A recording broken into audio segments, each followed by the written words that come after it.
Bismillahirrahmanirrahim. Assalamualaikum warahmatullahi wabarakatuh. Pemirsa yang dirahmati oleh Allah Subhanahu wa taala, kita kembali lagi dalam halaqah ilmu hadis. Sebelumnya kita sedikit membahas tentang bagaimana caranya diketahui seorang rawi bahwasanya dia adil atau memiliki sifat adalah dengan dua cara. Yang pertama bitansisil adli, yang kedua dengan asyuhrah wal istifadah. Jika kita ingin mencari hadis dari seorang rawi dan kita belum mengetahui apakah rawi itu memiliki sifat adalah, maka carilah dengan dua cara yang tadi. Yang pertama dengan ketenarannya.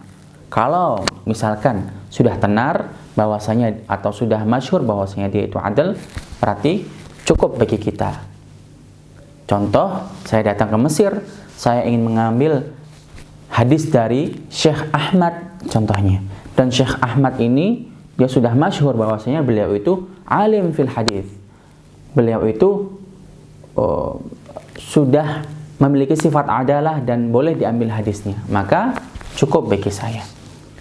Namun jika dia tidak tenar atau tidak masyhur, berarti saya harus mencari perkataan dari ulama lain. Apa sifatnya? Apakah rawi ini adil atau tidak? Nah, kalau rawinya adil atau kalau rupanya dia adalah rawi yang adil atau memiliki sifat adalah, berarti saya merasa tenang untuk mengambil hadis dari perawi tersebut. Kemudian pada sifat yang ketiga atau syarat yang ketiga dari syarat-syarat hadis sahih yaitu ad-dhabtu. Namun syarat ad-dhabtu atau kedobitan atau kualitas hafalan seorang perawi ini, dia harus memiliki sifat ad-dhabtu at-tam atau kualitas yang tinggi. Artinya apa? Artinya hadis sahih yang pertama sanadnya harus muttasil, yang kedua dia harus adil, yang ketiga dia harus tamud dhabti. Artinya ketika dia ditanya hadis yang telah dia dapatkan dari gurunya, inda istihdarihi atau ketika ditanya hadis tersebut, dia langsung mengucapkan dan menyampaikan dengan benar dan baik. Itu artinya tamud dhabti. Lantas dari mana kita mengetahui kedobitan seseorang?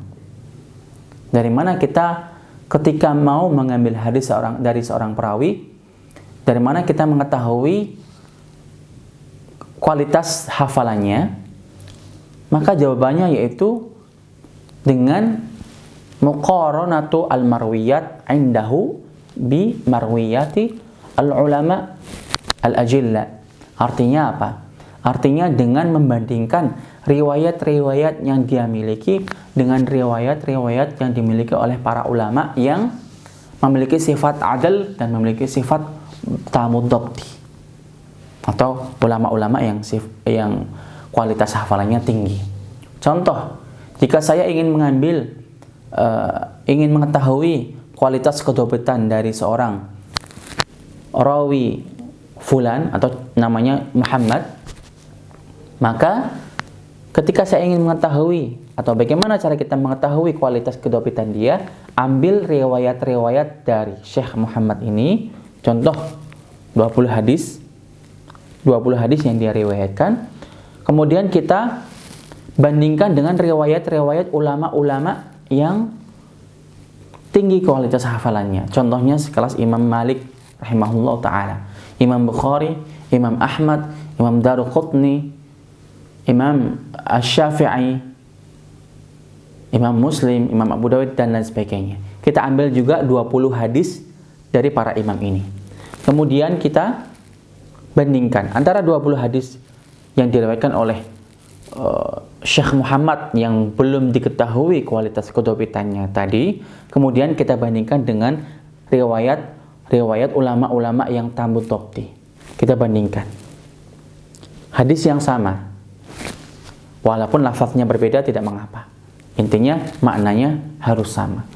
Ketika setelah kita letakkan di perbandingan antara hadis tersebut, maka kita lihat berapa persen kesamaannya. Apakah ada persamaan atau justru ada pertentangan antara 20 hadis yang dimiliki rawi fulan Muhammad dengan hadis-hadis yang dimiliki oleh ulama-ulama yang sudah mu'tamad diambil hadisnya. Jika persentase persamaannya antara 90 sampai dengan 100% contohnya, berarti rawi yang bernama Muhammad ini hadis-hadisnya hampir sama dengan riwayat ulama yang mu'tamad. Berarti kita dapat sebutkan bahwasanya dia itu seorang yang rawi yang fi a'la darajatis shihah, artinya dia tamut topti. Berarti dia kualitasnya bagus ketika menyampaikan hadis. Namun ketika kita muqaranahkan, kita bandingkan antara hadis yang dimiliki oleh Syekh Muhammad ini contohnya dengan riwayat para ulama, jika persentase kesamaannya adalah 80 sampai dengan 90%, artinya memang ada persamaan, namun ada beberapa pertentangan. Pertentangan itu pertentangannya mungkin sekitar 10%, atau hadis-hadis yang tidak sama sekitar mungkin 10%, berarti dia berada di kualitas, berarti dia berada lebih rendah sedikit. Kita namakan rawi yang thiqah. Jika sebelumnya kita katakan namanya authaqun nas atau athbatun nas, rawi yang paling thiqah, dia kualitas yang paling tinggi dari persentase 90 sampai 100%. Jika kualitasnya turun sedikit, yaitu dari 80 sampai dengan 80%, berarti dia bisa disebut dengan rawi yang thiqah. Kemudian jika persentasenya ketika kita bandingkan itu antara 70 sampai dengan 70%, artinya dia lebih rendah sedikit kualitasnya, berarti kita namakan rawi tersebut atau Syekh Muhammad ini dengan label soduq. Artinya dia bukan tamud dhabti lagi, tapi khafifud dhabti.